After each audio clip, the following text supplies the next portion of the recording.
Good morning people. How are you? I hope all people are very well. हमने कल की कथा में भगवान श्री कृष्ण और रुक्मणी जी के विवाह की चर्चा की थी। उसमें एक किरदार शिशुपाल का था, तो मैंने कहा था कि शिशुपाल की कथा मैं अगले दिन करूंगा। तो आज हम शिशुपाल के जन्म से लेकर शिशुपाल के मरण तक और उसके पूर्व जन्म की भी हम कथा का शुभारंभ करेंगे। तो आज मैं जो शिशुपाल है उनकी जन्म की कथा से शुरुआत करता हूं। जो शिशुपाल के माता हैं वो सुतसवा है और उनके पिता का नाम दमघोष है। जो दमघोष राजा हैं वो कौन थे? चेदी के राजा थे। और जो सुतसरवा थी वो कौन थी? कुंती की बहन थी। और कुंती किनकी माता थी? पांचों पांडव की माता थी। शिशुपाल की माता है वो कौन है? कुंती की बहन है।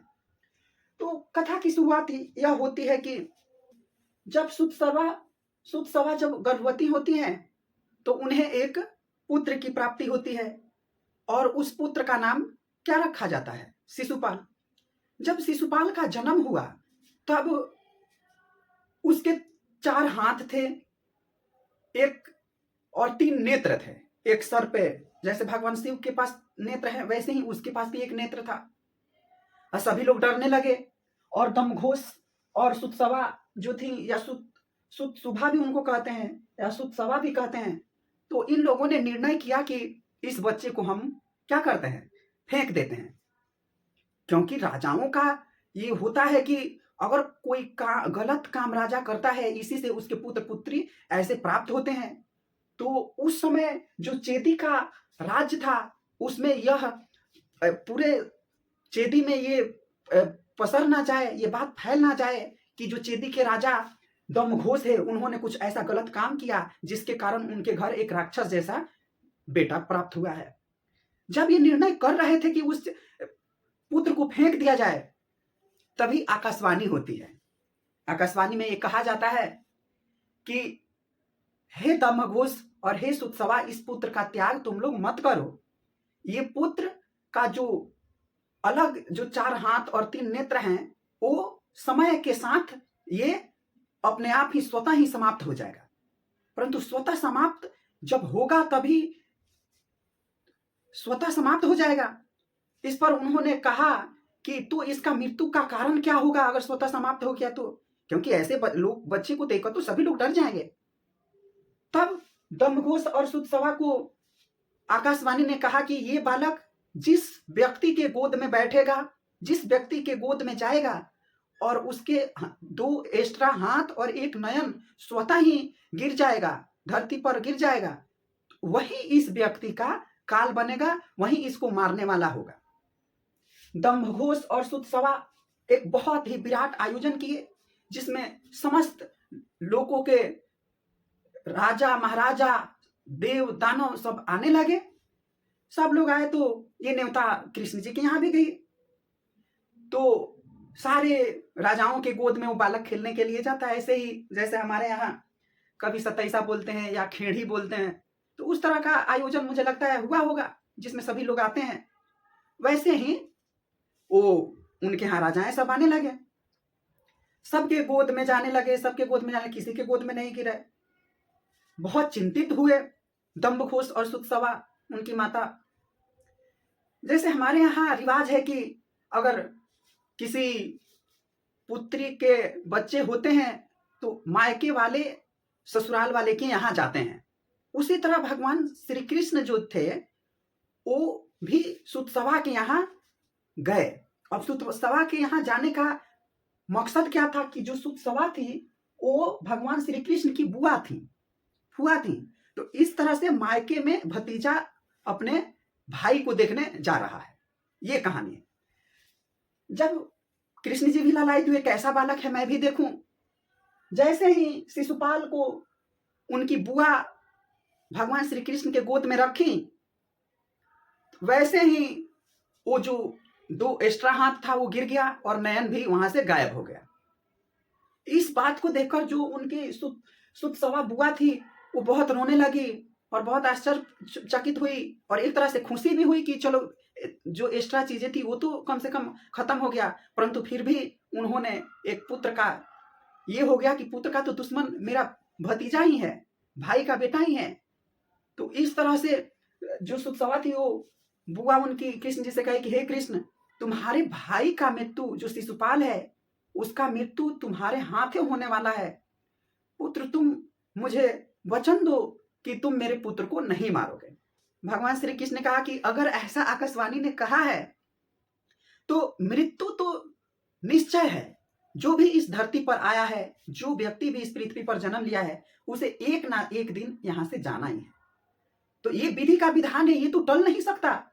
इसलिए भगवान श्री कृष्ण कहे कि बुआ तुम निश्चिंत रहो, मैं इसकी 100 बातों को इग्नोर करूंगा और उसके 100 बातों को मैं क्षमा कर दूंगा। अगर उसके आगे ये बोलेगा तब मैं इसका वध करूंगा।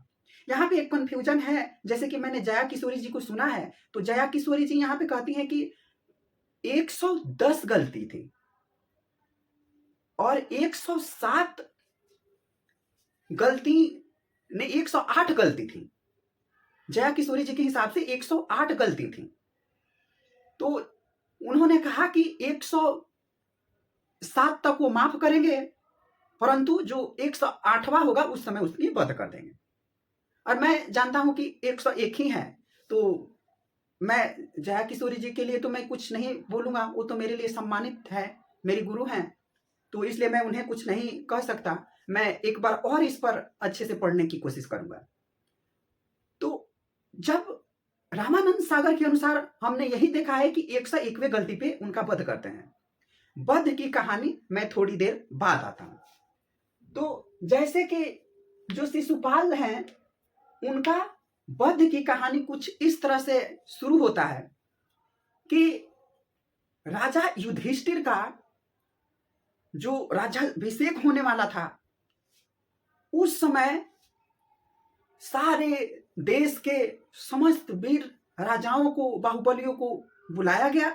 तब उनमें से कहा गया कि देखो सारे समस्त लोग हैं, एक उनके घर परंपरा के हिसाब से पहले सर्वश्रेष्ठ अग्रणी पूजा होती है किसी व्यक्ति की, उसके बाद ही उनका जो सम्मान पूर्वक युधिष्ठिर को बनाया जाएगा वो एक सम्मानित व्यक्ति के पूजन अर्चना के बाद है। वहां पे समस्त लोग थे, गुरु द्रोणाचार्य जी हैं, भीष्म पितामह है, विश्वामित्र जी हैं, ऐसे तमाम राजाएं हैं वहां पे। जब ये बात हो रही थी कि आखिर किसको बनाया जाए, आह्वान हुआ कि आप सभी सहमति बनाएं कि किसको अग्रणी पूजा का अधिकारी बनाया जाए। समस्त राजाओं में आपस में चर्चा होने लगी। तभी भीष्म पितामह जी उठे और सभा को संबोधित करते हुए कहे कि इस समय द्वारिकाधीश भगवान श्री कृष्ण के अलावा कोई अग्रणी पूजा का अधिकारी नहीं होना चाहिए। उसमें भगवान है, वो एक धर्मपरायण है, वो सभी के आदर्श हैं, सभी उनके सम्मान करते हैं, सभी राजाओं में सर्वश्रेष्ठ हैं, इसलिए भगवान श्री कृष्ण ही अग्रणी पूजा के अधिकारी होना चाहिए। उसके बाद उनके समर्थन में विश्वामित्र जी भी आए और द्रोणाचार्य जी भी आए, समस्त राजाओं लोग भी आने लगे और उनके पूजा का विधान जो है वो द्वार से स्टार्ट हो गया। सारे ब्राह्मण, सारे ऋषि मुनि उनका आदर सत्कार करते हुए सम्मान पूर्वक उनको एक सिंहासन पर बैठाकर पूजा करने वाले थे। धीरे धीरे वो लोग आगे बढ़े पूजा अर्चना करते हुए। अभी 2-4 कदम आगे ही बढ़े थे कि ये बात जो शिशुपाल है उसको गंवारा नहीं समझा, क्योंकि जो शिशुपाल था वो तो उनका, जब रुक्मणी, शिशुपाल का विवाह रुक्मणी से होने वाला था तभी से वो भगवान श्री कृष्ण का अपने आप को दुश्मन ही मानता था। इसलिए जो शिशुपाल था वो विद्रोह स्टार्ट कर दिया और कहा कि देखो हम भगवान कृष्ण को अपना दुश्मन मानता हूं, ये कायर है, ये गद्दार है, ये रणछोर है, ये माखन चोर है, ये मणि चोर है, ये तरह तरह की उल्लाहना भगवान श्री कृष्ण को देने लगे और कहा कि मैं इस अग्रणी पूजा का अधिकारी ये नहीं है, इसलिए मैं इसका विरोध करता हूं। तरह तरह की बातें करने लगे, इसका कुल का पता नहीं है, ये कभी कहता है कि मैं भगवान वासुदेव का पुत्र हूं, कभी नंदराय जी और यशोदा को अपना माता पिता मानता है। अरे ये तो कायर है, कायर, इसके तो माता पिता का पता नहीं, इसके पिता कौन है, जाओ जाओ पहले अपने पिता का पता लगा कर आओ। ये बातें सुनकर बलदाऊ भैया गुस्साए और आगे बढ़े उसको मारने के लिए। तभी भगवान श्री कृष्ण ने उनका हाथ पकड़ा और कहा कि भैया तुम चुप रहो, तुम शांत रहो, कि मैंने इसकी माता को एक बार वचन दिया था कि इसके 100 गलतियों को माफ कर दूंगा और उसके बाद अगर एक्स्ट्रा गलती करेगा तो मैं इसका वध कर दूंगा, जैसे कि मैंने पीछे पार्ट में कहा। ये बातें सुनकर भगवान श्री कृष्ण और बलदाऊ जी आगे आगे बढ़ने लगे। ये शिशुपाल मानने वाला कहाँ था, उसके सर पे तो मौत तांडव कर रही थी, काल उसके माथे पर सिर चढ़कर बोल रहे थे। इस तरह से वो बोलता गया, तरह तरह की उलाहना देने लगा, यहां तक ये भी कह दिया कि अरे ये तो जरासंध जो कंस का ससुर था, उसके डर से ये भाग कर कायर द्वारिका में, जो आज का गुजरात है, वहां पे एक समुद्र में टापू के ऊपर अपना द्वारिका नगरी बसा लिया है। इसको वो ऐसी तरह तरह की बातें कहते कहते आगे बढ़ा कि ये तो कंस के ससुर जो जरासंध है उससे ये भागा हुआ है, उसके डर से भागा हुआ है, ये कैसे हो सकता है अग्रणी पूजा का अधिकारी। इस तरह तरह की बातें से भगवान गिनने लगे कि सावधान हो जाओ, 97 हो गया तुम्हारा गलती, 98 होने वाला है, 99 होने वाला है। तब यहाँ पे वो कहते हैं कि अरे जाओ जाओ, जो व्यक्ति इतनी गालियां सुन सकता है कायर कहीं का, वो तो कितना 110 तक भी गालियां सुन सकता है, अरे ये कुछ नहीं करेगा। ऐसे करते करते वो गालियां देने लगा, इसी तरह तरह की बातें करने लगा। भगवान श्री कृष्ण आगे बढ़ते रहे। जैसे ही भगवान श्री कृष्ण अपने सिंहासन के पास पहुंचे, तब तक उसकी गलती 100 हो चुकी थी। भगवान श्री कृष्ण कहे कि सावधान हो जाओ शिशुपाल, अब एक शब्द भी नहीं बोलना, नहीं तो अगर एक शब्द भी और कुछ बोला तो ये तुम्हारी वचन आखिरी वचन होगा, आखिरी शब्द होगा। शिशुपाल कहा कि अरे जाओ जाओ, तुम क्या ही करोगे चोर कहीं का, और ऐसी शब्दों का उपयोग किया। तब भगवान श्री कृष्ण ने अपना सुदर्शन चक्र उठाए और इतने आवेग में फेंके कि उनके हाथ में भी थोड़ा सा कटा और वो सुदर्शन चक्र जाकर तुरंत ही शिशुपाल का सर धड़ से अलग कर दिया। शिशुपाल का सर कहीं और गिरा, शरीर कहीं और गिरा, और इस तरह से शिशुपाल का वध हुआ।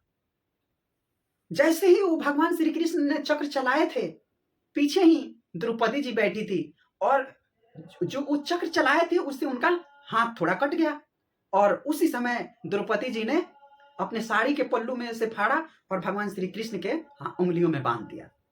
भगवान श्री कृष्ण कहे कि हे द्रौपदी, तुमने ये क्या किया, मेरी तो थोड़ी सी हाथ कटी और तुम्हारा ये बहुमूल्य बहुकीमती ये तुम्हारी साड़ी, और तुमने उसको फाड़ कर मेरे उंगली में बांध दिया। तब द्रौपदी जी कहती हैं कि हे नाथ, हे द्वारिकाधीश, ये तो मेरे लिए कुछ भी नहीं है, आप तो मेरे प्रभु हो, आपके सामने ये तो सब धूल मिट्टी के समान है, कंकड़ के समान है, ये मेरे लिए कुछ मायने नहीं रखता। और ये बातें कहकर वो चली गई थी। इधर दुशासन, दुर्योधन, ये सब कौरव लोग उस समय भगवान श्री कृष्ण से युद्ध करने पर उतारू हो गए थे कि मैं हूं शिशुपाल के साथ, शिशुपाल को कोई अकेला नहीं समझे। और जब ये घटना हो गई, सर कट गया, तब वो लोग भी शांत बैठ गए थे। इस तरह से शिशुपाल की वध हो गई, शिशुपाल की मुक्ति मिल गई। अब यहां से स्टार्ट होता है शिशुपाल के पूर्व जन्म की कथा। शिशुपाल का जब सर और धड़ अलग हो गया, तब उसमें से एक दिव्य शक्ति निकली, और दिव्य शक्ति में वो 4 हाथ वाला पार्षद जय था। जय भगवान श्रीहरि को नमस्कार किए, और नमस्कार किए तो भगवान श्री कृष्ण ने जय का नमस्कार स्वीकार किया और कहा कि हे जय, देखो तुम्हारे लिए माता लक्ष्मी ने तुम्हें ये दिव्य पुष्पक विमान भेजा है, तुम इस पर सवार होकर हमारे लोग चले जाओ, हमारे बैकुंठ धाम चले जाओ। जय बिना कुछ सवाल किए उस पुष्पक विमान पर बैठे, पुष्पक विमान नहीं, उस दिव्य विमान पे बैठे, और वो अपने बैकुंठ की तरफ चले।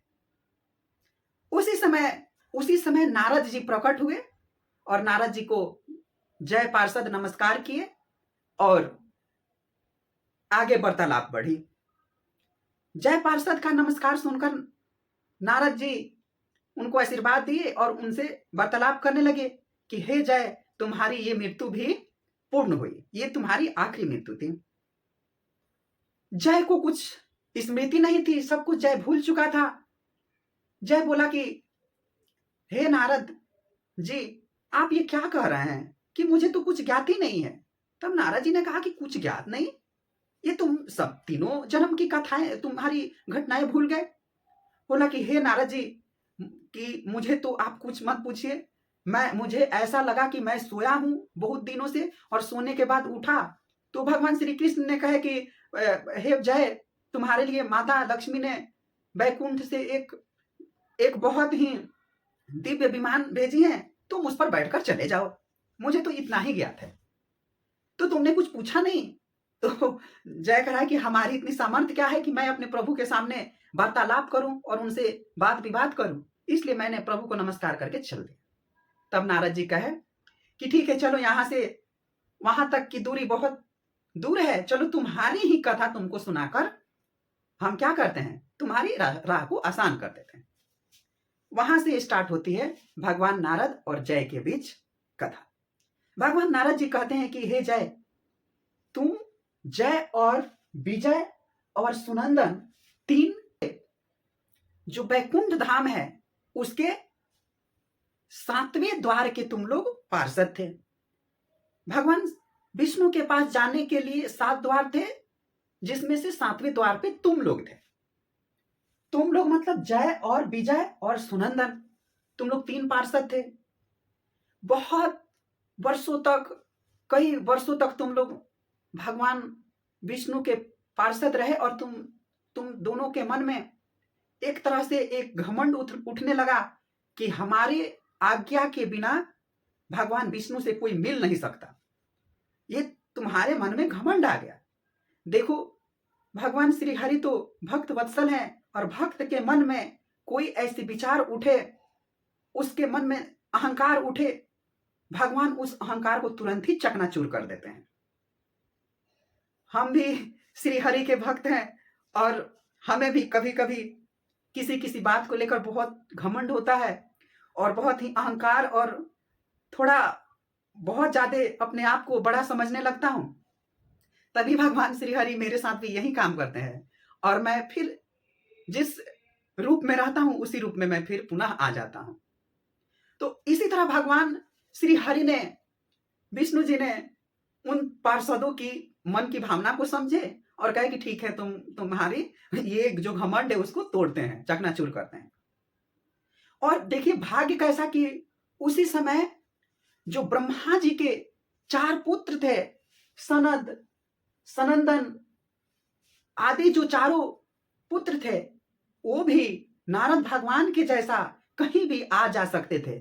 उन्हें कोई रोकने की दुस्साहस नहीं कर सकता। उन सनक सनंदन आदि ऋषियों को, बालकों को, उन कुमारों को मुलाकात करने की चेष्टा हुई किसके साथ? भगवान विष्णु के साथ।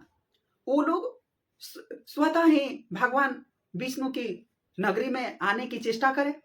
उन सनक सनंदन आदि ऋषि कुमारों ने वो 6 द्वार तो पार कर गए, परंतु जैसे ही 7वें द्वार पे पहुंचे, जो ये जय और विजय, ये जो पार्षद थे, वो उन्हें रुके कि हे ऋषि कुमारों, तुम लोग यहीं पे रुक जाओ, तुम्हें आगे जाने की जरूरत नहीं है।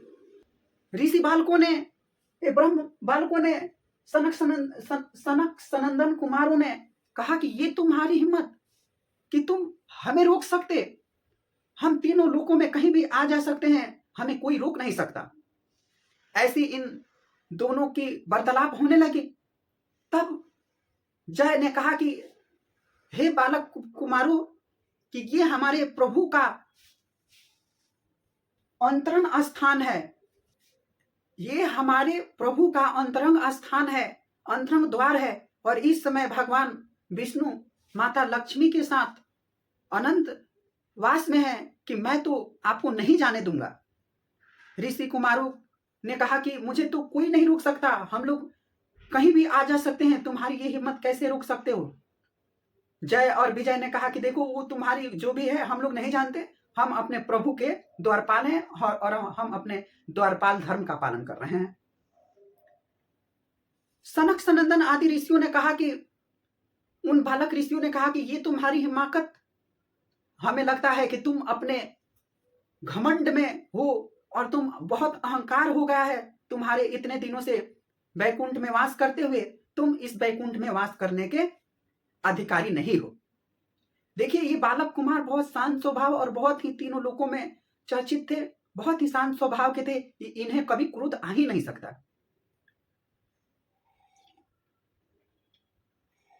कभी क्रोध आ ही नहीं सकता। इस तरह भगवान विष्णु ने समझा कि कोई तो काम नहीं हो सकता, इसलिए भगवान विष्णु ने माया को आदेश दिया कि हे माया देवी, आप जाओ और इन बालकों के ऊपर सवार होकर इनसे हमारी काम को पूर्ण कराओ। माया देवी गई और तुरंत ही ऋषि कुमारों पर अहंकार, क्रोध चढ़ गया और उन्होंने कहा कि देखो, तुम तीनों पार्षद हमारा अपमान किए हो, इसलिए तुम्हें इस लोक में रहने के अधिकार नहीं हो। तुम लोग इस लोक को छोड़कर पृथ्वी लोक पे चले जाओगे। और यह कहकर अपने कमंडल से जल निकाले और उनको श्राप दे दिए। जैसे ही इधर श्राप मिला, माया देवी इन बालकों के ऊपर से अपना प्रभाव हटाया, तब तक में ही प्रभु नारायण, विष्णु जी और माता लक्ष्मी साक्षात प्रकट हुए और उनका आदर स्वभाव करके उनसे बातचीत किए। भगवान विष्णु जब बात कर रहे थे तो कहा कि हे प्रभु, देखिए कि आपसे मिलने के लिए ही हम लोग आ रहे थे, परंतु ये दोनों पार्षद हमें अंदर आने नहीं दिए, इसलिए हमने इन्हें श्राप दे दिया है। आप हमें क्षमा कीजिएगा, आप इस श्राप के कारण आप मुझे भी दंड दे सकते हैं। तब भगवान नारायण कहे कि हे बालक कुमारो, हे ब्रह्म कुमारो, हमारे यहाँ किसी को दंड नहीं दिया जाता, हम आप सबके आदर पूर्वक रखते हैं, इसलिए हम आपको कोई श्राप नहीं दे सकते, हम आपको कोई दंड नहीं दे सकते। इसलिए केवल आप ये बता दीजिए कि ये इन पार्षदों का जो श्राप मिला है ये कब तक खत्म होगा। तब ऋषि कुमारों ने कहा, ब्रह्म कुमारों ने कहा कि हे प्रभु, आपसे मिलने में हमें 3 क्षण का विलंब हुआ है, इसलिए इन लोगों को 3 जन्म तक पृथ्वी लोक पर रहना पड़ेगा। तब भगवान श्री कृष्ण ने कहा कि ठीक है, तो चलिए, इन दो ने तो आपको जाने नहीं दिया, जय और विजय ने तो आपको जाने नहीं दिया, ये जो हमारा तीसरा जो सुनंदन है उसको श्रापित क्यों किया? ऋषि कुमारों ने कहा, ब्रह्म कुमारों ने कहा कि हे प्रभु, ये दोनों वार्तालाप कर रहे थे और ये शांत चुपचाप एक कोने में खड़ा है, इसकी गलती यही है कि ये कुछ बोला नहीं, बात विचार नहीं किया, इन लोगों को समझाया नहीं, इसलिए वो भी इस पाप का भागीदारी बना। इसीलिए हम कहते हैं, जहां भी गलत होते हुए देखो, अगर तुम्हारे सामर्थ्य में है कि तुम्हारी बात से वो काम हल हो सकता है तो वहां पे बोलो।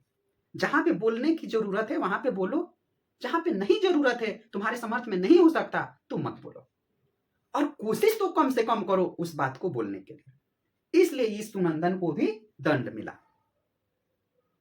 जब बारी आने लगी जय और विजय को धरती पर जाने के लिए, तब उन जय और विजय ने कहा कि हे प्रभु, मैं आपसे यही आग्रह करूंगा कि आपका, हम लोगों का जो उद्धार है वो आपके द्वारा ही हो। हम पृथ्वी पर जा रहे हैं, मगर जब हमारी मृत्यु हो तो आपके हाथों ही हो। प्रभु ने कहा कि ठीक है कि तुम लोग जाओ, हम पृथ्वी लोक पर आएंगे और तुम्हारा उद्धार करेंगे। भगवान नारायण, भगवान विष्णु ने कहा कि हे जय और विजय, तुम लोग महात्मा कश्यप और उनकी पत्नी दति के गर्भ में जाओ और उनसे जन्म लो, और ये जो सुनंदक है ये बाद में आएगा, बाद में पृथ्वी पर जन्म लेगा। सुनंदक की बात जब ऋषि कुमारों से पूछा गया कि हे प्रभु, इन दोनों का तो ये अवगुण होगा, परंतु सुनंदक का क्या होगा?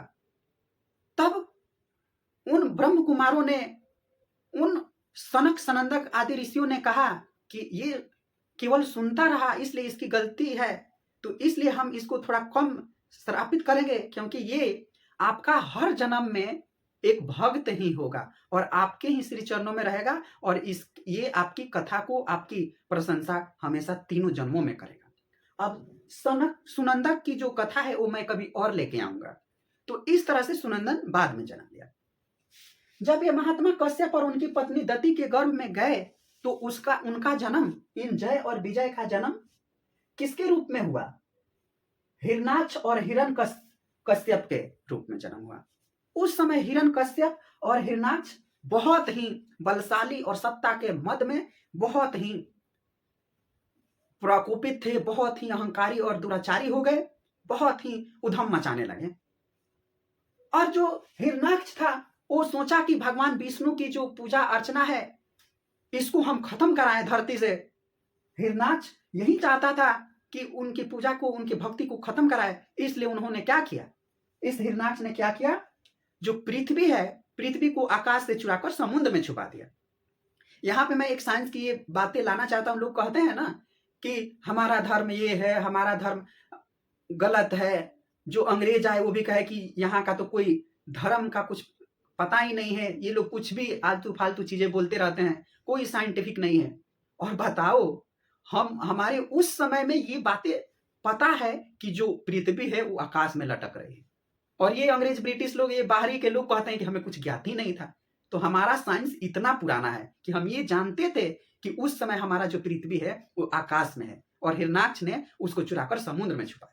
इसकी बातें हम वहीं पे छोड़ देते हैं। जब हिरणाक्ष ने पृथ्वी को चुराकर समुद्र में छुपाया कि भगवान विष्णु का पूजन नहीं हो, इसलिए उन लोगों की शक्ति कम हो जाए, तब भगवान जो विष्णु है वो बराह का रूप, शुकर यानी सुअर का रूप धरकर आए, धरती पर जन्म लिए, और वो जन्म लिए और समुद्र से जो पृथ्वी है उस पृथ्वी को निकालकर आकाश में पुनः स्थापित किए। इस तरह से हिरणाक्ष और भगवान बराह के बीच बहुत युद्ध हुआ, मल्ल युद्ध हुआ था उस समुद्र के अंदर, और उस युद्ध में जो हिरणाक्ष था वो मारा गया। इस बात को देखकर जो हिरण्यकश्यप था या हिरण्यकश्यपु था वो बहुत ही क्रोधित हुआ और बहुत ही अपने भाई के मौत का बदला लेने के लिए वो तड़पा। तो देखिए, हिरणाक्ष यहाँ पे क्या था, जय था जिसकी मृत्यु हो गई, और विजय है हिरण्यकश्यपु। हिरण्यकश्यपु बहुत घोर तपस्या किया, बहुत परिश्रम किया। क्यों? कि वो भगवान विष्णु से बदला ले सके। इस तरह वो कठिन परिश्रम तपस्या करके, जो तीनों लोकों में कोई तपस्या नहीं कर सकता था, उस तरह की वो तपस्या किया। हिरण्यकश्यप तपस्या कर रहा था, तब भी ब्रह्मदेव, उसकी तपस्या पूरी हो गई, ब्रह्मदेव उसको आए और उसको क्या आशीर्वाद देने की बारी आई। उसने कहा हिरण्यकश्यपु से कि हे प्रभु, आप मुझे ऐसा वरदान दीजिए कि मैं आपके बनाए हुए किसी भी मनुष्य से ना मारा जाऊं, ना मेरी मृत्यु दिन में हो ना रात में हो, ना मैं किसी शस्त्र से मरूं ना किसी अस्त्र से मरूं, ना मेरी मृत्यु आकाश में हो ना घर में हो ना धरती पे हो, कहीं भी ना हो। इस तरह का उसने वरदान मांगा। भगवान ब्रह्मा ने कहा कि देखो, ये तो संभव नहीं है, परंतु चलो, तुमने इतनी कठोर परिश्रम किया है तो इसका फल तो तुम्हें मिलेगा। जब ये भगवान ब्रह्मा ने कहा कि ऐसी नहीं मिल सकती, तब उसने कहा, जो हिरण्यकश्यप ने कहा कि तो क्या मेरे गुरुदेव की वाणी असत्य है, क्या उनकी वाणी गलत है? तब ब्रह्मा जी ने कहा कि नहीं नहीं, तुम्हारे गुरु की वाणी कोई गलत नहीं है, तुम्हें ये मैं आशीर्वाद देता हूं। और वरदान देकर भगवान ब्रह्मा चले गए। इधर जो जब वापस लौटा हिरण्यकश्यपु, तब ये तीनों लोकों में ये अपने पूरे पृथ्वी पर ये आह्वान करा दिया कि देखो, भगवान की कोई पूजा नहीं करेगा, भगवान हरि की कोई पूजा नहीं करेगा, मैं ही भगवान हूं, मुझे ही सब लोग पूजे। उनके सारे लोग, हिरण्यकश्यपु के सारे जो राक्षस पार्षद, सारे जो लोग थे, उसके मंत्री संत्री सभी लोग पूरे पृथ्वी पर फैल गए और भगवान हरि की पूजा का बंद कराने लगे। उसी समय उनका पुत्र हुआ था, हिरण्यकश्यपु का पुत्र हुआ था कौन? प्रहलाद जी। प्रहलाद जी की कथा में एक अलग ही टॉपिक लेकर आऊंगा।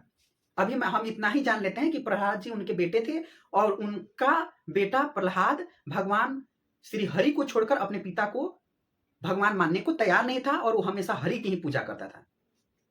इस तरह कहा कि देखो, घर का जो भेदी वो लंका ढाहे, जब मेरा पुत्र ही मेरा सम्मान नहीं करेगा तो फिर तीनों लोकों में मेरा कौन सम्मान करेगा। इसको देखकर हिरण्यकश्यपु बहुत ही परेशान रहता था, और उसने आदेश दिया कि इसको मौत के घाट उतारो। उसको पहाड़ से फेंका गया, सर्प से कटवाया गया, त्रिशूल मारा गया, तलवार मारा गया, सब निष्फल रहा।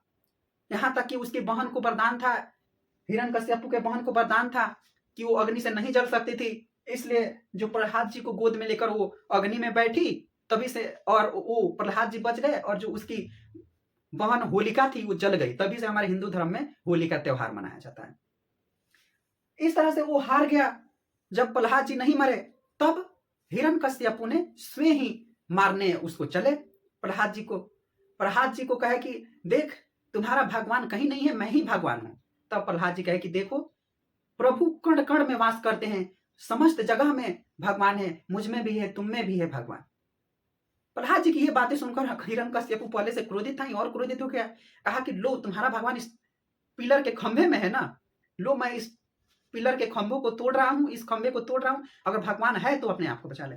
जैसे ही उसने अपनी गदा का प्रहार किया उस पिलर पे, उसमें से भगवान नरसिंह देव अवतार लिए और उसके वध किए।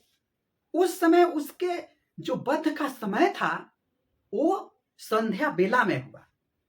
ना धरती पे हुआ, ना आकाश पे हुआ, कहां पे हुआ? जो दरवाजे की चौखट थी वहां पर उसकी मृत्यु। और वो ना दिन था, वो ना रात था, उस थी संध्या बेला। इसलिए हमारे यहाँ संध्या बेला में दीप प्रदान करने और घर से कहीं बाहर नहीं जाने की ऐसी कुछ परंपरा है संध्या बेला में। इस तरह से भगवान नरसिंह देव ना तो मनुष्य थे, ना पशु थे, ना देव थे, ना दानव थे। इस तरह से हिरण्यकश्यप का जो सर था वो सिंह का था और पूरा शरीर मनुष्य का था। वो ना शस्त्र से मरा, ना अस्त्र से मरा, वो नरसिंह देव के जो नाखून थे उससे मरे। इस तरह से जो ब्रह्मा जी की भविष्यवाणी थी वो वहां पे स्वतः वो दिखाई सुनाई पड़ा, और इस तरह जो हिरण्यकश्यप था वो इस बात को माना और उसकी वहां पर नरसिंह देव जी ने उसकी हत्या कर दी, उसका वध कर दिया। और उस समय वो नरसिंह देव बहुत क्रोधित थे, तो प्रहलाद जी ने उनको मनाकर शांत किया। इस तरह से यहाँ पर विजय का मृत्यु हो गया। फिर अब दूसरा जो जन्म था जय और विजय का, वो था रावण का। जय रावण बना और जो विजय था वो कुंभकर्ण बना। जय और विजय की मृत्यु के बाद ये दूसरी जन्म की कथा मैं कर रहा हूं, रावण और कुंभकर्ण का। रामायण में हम सबने देखा कि भगवान श्री राम ने रावण का वध किए और कुंभकर्ण का।